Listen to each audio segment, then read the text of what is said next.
ہمارا وزیر اعظم کہتا ہے کہ ٹرمپ کو امن کا عالمی نوبل انعام ملنا چاہیے.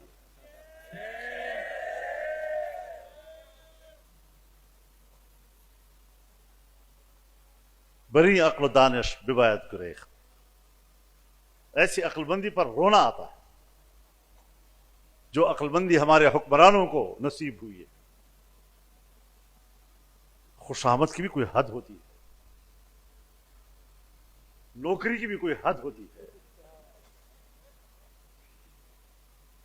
اگر ہم نے اس روش کو بھانپ کر عمران خان سے اختلاف کیا تھا اور آج آپ اس سے 2 قدم آگے جا رہے ہیں تو اس سے کوئی ہماری ذاتی دشمنی تھی؟ تو اگر آپ 2 قدم آگے جائیں گے تو ہم ان سے بھی 2 قدم آگے بڑھ کر آپ کا مقابلہ کریں گے.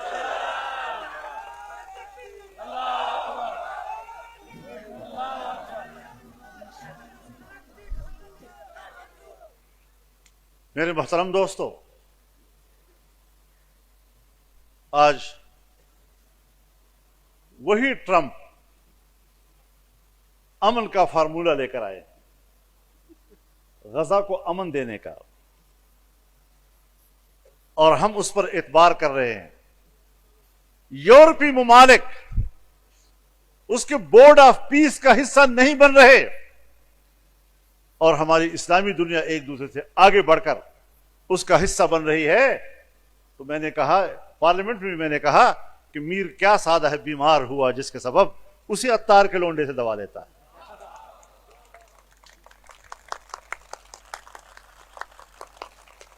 جن کو ہم فلسطینیوں کا قاتل سمجھتے ہیں, جن کے ہاتھوں سے فلسطینیوں کا خون ٹپک رہا ہے, اس کو ہم فلسطین کا علاج ان سے مانگیں, اور پھر اس بورڈ کے اندر, امن بورڈ کے اندر نیتن یاہو بھی شامل ہے.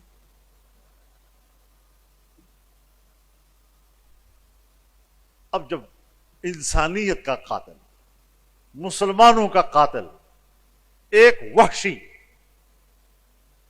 وہ بھی اس امن بورڈ کا حصہ ہو تو شرم آنی چاہیے مسلمان حکمرانوں کو کہ اس کے ہوتے ہوئے وہاں بیٹھ رہے ہیں. ایک عقل مند نے کہا, ہر شخص اپنی جگہ پر بیٹھ کر افلاطون بنتا ہے, کہ اقوام متحدہ میں بھی تو ہم اور وہ اکٹھے بیٹھتے ہیں. اگر یہ دلیل ہے تو پھر یہ کہو نا کہ قومی اسمبلی میں بھی تو ہم اور آپ اکٹھے بیٹھتے ہیں. اور یہ ریکارڈ پر ہے کہ جب اقوام متحدہ میں نیتن یاہو تقریر کے لیے کھڑا ہوا اور ڈائس پر آیا تو پوری اسلامی دنیا نے بائیکاٹ کیا, باہر چلے گئے اور اس کی تقریر سننے سے انکار کر دیا.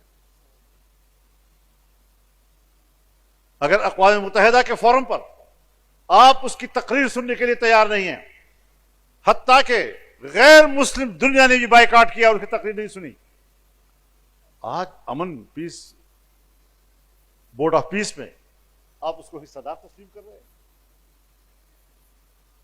اور میاں شہباز شریف صاحب جس کاغذ پہ دستخط کرتے ہیں پھر دنیا کو بھی دکھاتے ہیں کہ میں نے بڑا خوبصورت کام کیا ہے.